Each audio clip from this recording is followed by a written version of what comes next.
Here what happens? First we are taking phenol. Phenol, you know what is the structure? Sodium hydroxide, then sodium phenoxide. Now a question is like, directly you could have taken phenol. Now why have I taken sodium phenoxide?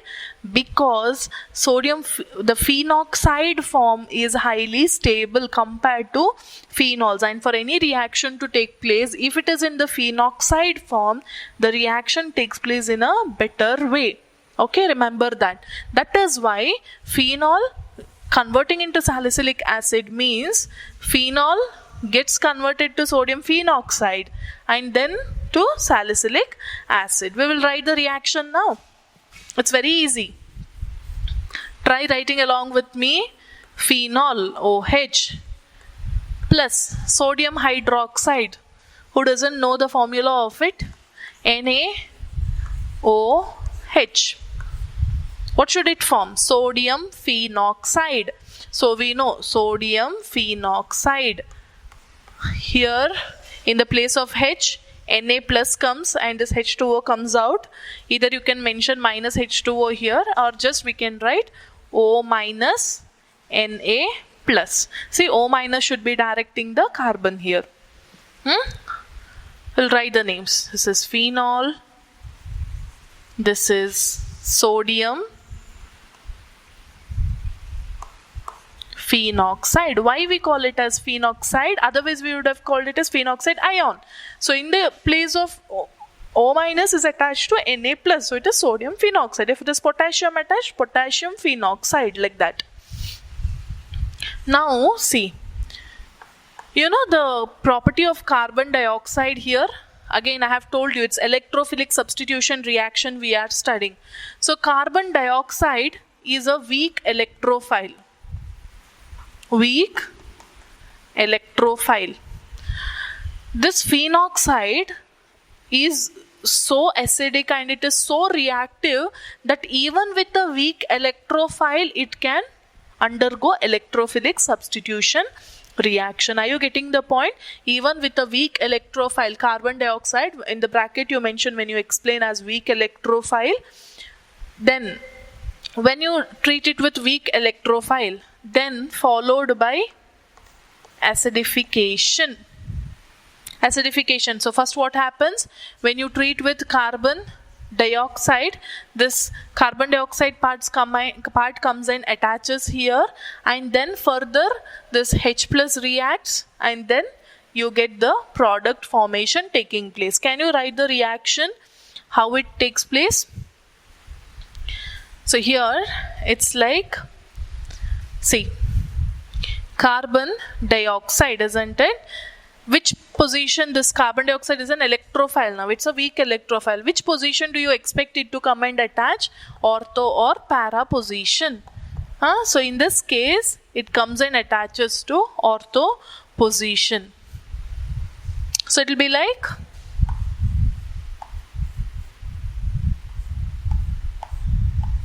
O. I'll write this here. COO. So you know, just for your understanding, it will be like this: O minus Na plus. So the COO comes, COO minus forms here. Now you are taking this H plus, isn't it? So from here, Na and Na comes out into the solution, and here one more H plus can come and attach, and here also H plus. So this becomes COOH and this becomes OH. So here it is OH and COOH. So what is the name of this? It is salicylic acid. Salicylic acid. The other name for this IUPAC nomenclature can be what? 2-hydroxy benzoic acid. So benzoic acid, you know, no? This is benzoic acid. So now among OH and COH, COH will become a parent. So benzoic acid, hydroxy, OH becomes the substituent here, so it is 2 1 2 2 hydroxy benzoic acid. See, when you study some concept, you will have imagination of how the questions can be asked. So here the questions can be asked different ways. See, salicylic acid, the question can be like, name the product formed when phenol reacts with sodium hydroxide followed by carbon dioxide and H+. The IUPAC name of it, if they ask you, you should know it is 2-hydroxybenzoic acid. The common name is salicylic acid. Clear? So this is about Kolbe's reaction. Very, very important. I'll repeat. So first, phenol will be treated with sodium hydroxide to generate sodium phenoxide. Because sodium phenoxide is highly reactive and it can react even with a weak electrophile, because we want salicylic acid here.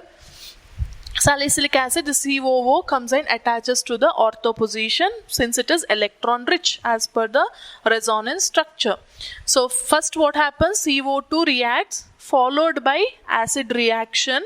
You get OH group here, Na plus comes out and H plus goes and attaches there. Even here also COOH attaches and you get the formation of salicylic acid. The IUPAC name is 2-hydroxy benzoic acid. Clear? This is Kolbe's reaction. Now let us see next reaction, a very important named reaction again.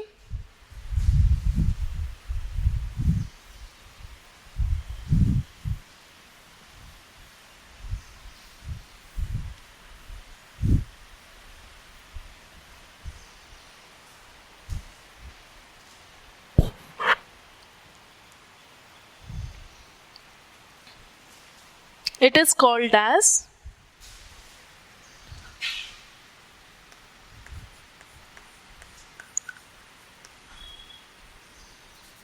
Raymer-Tiemann reaction. Sometimes if you're lucky enough, the question can be a direct question. Explain Kolbe's reaction, explain Raymer-Tiemann reaction. So if this way they ask, then it is very easy for you to remember also. So here what happens, you know, phenol will be treated with chloroform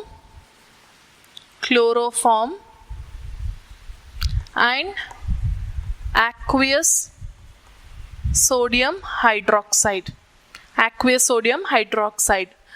So you get an intermediate formed here. Intermediate, the unstable form. You'll get an intermediate here.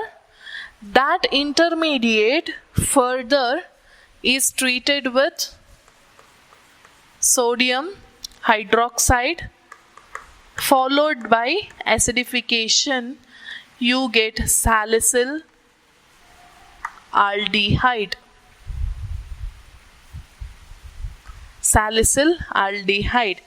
Okay, remember it this way. Phenol, what is it? Raymer-Tiemann means phenol getting converted into salicyl aldehyde. Okay, it is not salicylic acid here, it is salicyl aldehyde, Al. Now let us write the reaction. So here the reaction goes this way. First, phenol. Phenol is benzene ring with OH. Chloroform is CHCl3 plus aqueous sodium hydroxide. Now here you know what happens. The intermediate formation that takes place from this CH3Cl2 comes out, and one more Cl that is remaining will take up this part. Are you getting? This CH3Cl2 will come and attach here. Whereas this in NaOH, this Na plus comes and attaches this O. So, benzene ring, see I have told you, O becomes O minus when H plus leaves. H plus goes with one Cl of this. Okay, so this Na plus comes and attaches here as Na plus. You have here CHCl3. That forms CHCl2. This is the intermediate formed. What is it? It is intermediate. It is called as substituted benzyl chloride, aldehyde, benzyl chloride. Now here further I have written here directly NaOH followed by H plus. I'll tell you, it is treated with sodium hydroxide. When it is treated with sodium hydroxide, this part becomes aldehyde part. This part becomes CHO. So what do you get here? O minus, Na plus, and this becomes aldehyde. Aldehyde group is substituted. Now here you don't want Na plus, isn't it? We want salicyl aldehyde. Salicylic acid, you remember? Salicylic acid is OH with the COOH. So we called it a salicylic acid. We want salicyl aldehyde. Aldehyde group is CHO. So in this part we want CHO to get attached. So we want to remove this Na plus. That is why it is acidified, H plus. It is treated with an acid. So what happens? Benzene ring OH, here CHO. It is salicyl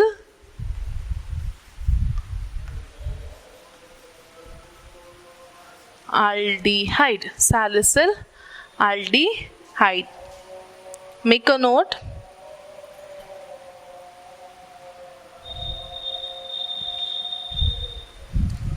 Write the explanation for Reimer-Tiemann reaction, REI it is, Reimer-Tiemann reaction.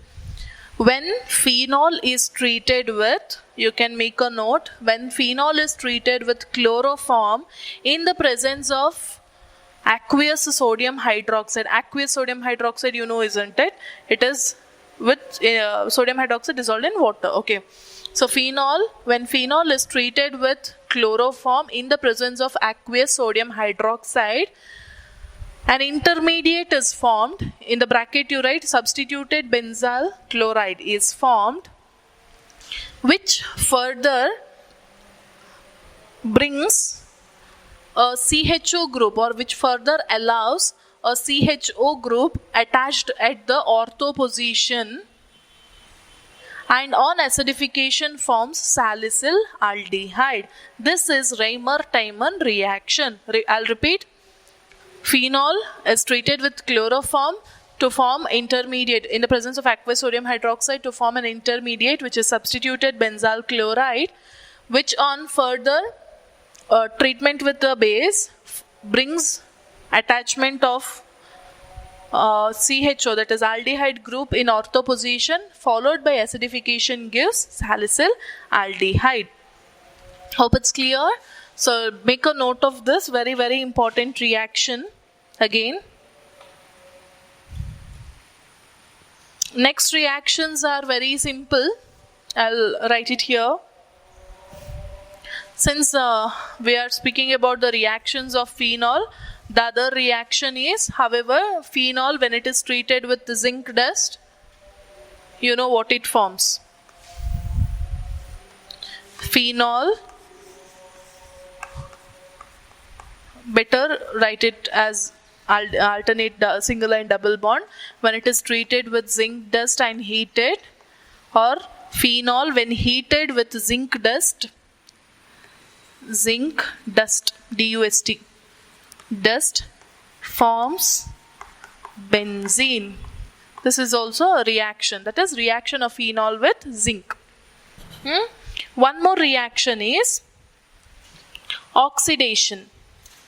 One more reaction is oxidation of phenols. Oxidation of phenols. So here what happens? Phenols, on treating it with acids like chromic acid in the presence of some acidic medium. Okay, in the presence of some acidic medium, forms conjugated diketone. You know what is ketone, isn't it? C double bond O group. Conjugated diketone. This is oxidation reaction. So it's nothing but phenols undergo oxidation in the presence of oxidizing agent like chromic acid, in the presence of any acid, to form conjugated diketone. We will see the reaction. Reaction is, say, phenol, benzene ring, OH. Yes. Chromic acid, sodium chromate, Na2Cr2O7, sodium dichromate. Okay, in the presence of some acid, say in the presence of sulfuric acid, H2SO4, it forms a conjugated diketone. Conjugated diketone means these position, para position, double bond O. Double bond O, double bond O. Now see, already there is a double bond, so here it becomes single, here double. Single, already there is a double bond here, so single, here double. This is called as conjugated diketone. The name of this particular compound is benzoquinone. Again, a very important compound in industrial field as well as pharmaceutical field also. Benzoquinone is formed. This is oxidation reaction. What happens? Phenol is undergoing oxidation, but oxidation in the presence of oxidizing agent like sodium dichromate or chromic acid, which forms a conjugated diketone here. Conjugated diketone example, the name of it is benzoquinone, that is formed when this is taken as the oxidizing agent. We shall move on to the next reaction. So since you are studying many concepts related to alcohols also, in alcohols you come across many other reactions. So these are the reactions shown by phenols. So we will see the reaction of phenol to form ethers. In this unit you will be studying about ethers also, alcohols, phenols and ethers. So there is a process of method of preparing ethers, and that process is called as Williamson's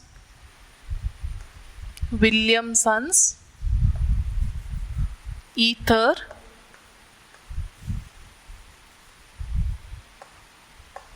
synthesis. So when you come across Williamson's ether synthesis, you get many examples related to this alcohols. So we will see even from phenols also this reaction can take place. How from phenols it can take place is, you know how the reaction takes place. In the case of alcohols, alkoxide will react with an alkyl halide, okay, to form ether. See, in the case of alcohols, I am telling you alkoxide. Alkoxide means RO minus. that is alkoxide. Say CH3O minus or C2H5O minus. In general, we say alkoxide ion. What about phenols? Then which ion we have to use? Phenoxide ion. So in phenols, we want phenoxide ion, which will be reacting with alkyl halide to form an ether as product. Okay. So phenol, first it will be treated with what? We want a phenoxide ion, isn't it? So we will treat it with sodium hydroxide. So what do we get? We get sodium phenoxide. And that sodium phenoxide we will treat with alkyl halide to get ether. Simple. Now we shall write the reaction. See, it's just so simple that you need to understand the concept. So when you say Williamson's ether synthesis, okay, if it is alcohols, alkoxide ion forming ether. If it is a phenol, then phenoxide ion has to form ether. Where do you get alkoxide from? You get it from, say, alcohols. Where do you get phenoxide ion? From phenols. That's all. So there you will use a base so as to convert it into a salt. Are you getting why we are using sodium hydroxide? Because, see, phenol behaves as acid. What is sodium hydroxide? Sodium hydroxide is a base. What does acid and base give you? Acid and base gives you salt. So when I'm telling you sodium phenoxide, alkoxide, it means it is a salt form. Salt means, you know, right, NaCl, Na plus Cl minus. Here we have O minus, Na plus, positive and negative parts. Hope it is clear now. So we'll write the reaction for this Williamson's ether synthesis using phenols. Phenol means benzene ring with OH. We will treat it with sodium hydroxide. Here it already has 2 lone pair of electrons. When you treat it with sodium hydroxide, this becomes O minus, Na plus comes and attaches here. H2O comes out. So we get sodium phenoxide, O minus, Na plus, this way. O minus, Na plus. Now we want an ether. Ether is where you will have, say, if it is aromatic ring, this is ether form. If it is aromatic ring with, this is ether formula. Or say aromatic ring with OR dash, this is ether formula. Okay, we want this now. So benzene ring, in the place of Na we want alkyl group. Where do we get alkyl group? We have to take alkyl halide. So we will take alkyl halide. So it can be CH3X, it can be C2H5Cl or CH3Cl or CH3Br, any. Okay, alkyl halide. This becomes O. This Na, see, if suppose, this is for you to understand, if suppose this Rx is CH3Cl, methyl chloride, then what happens? You only tell me. Na plus, here Cl minus, what does it form? NaCl will be formed. So this Na has to take this Cl and forms NaCl, isn't it? Then this CH3 which is remaining will come and it becomes positive, because if Cl breaks, then CH3 becomes positive, and that positive comes and attaches here. Same thing happens here. So it becomes OCH3 if suppose this is the condition. Now Na will take this NaX, say a byproduct forms. Okay, this R comes and attaches here. What is it?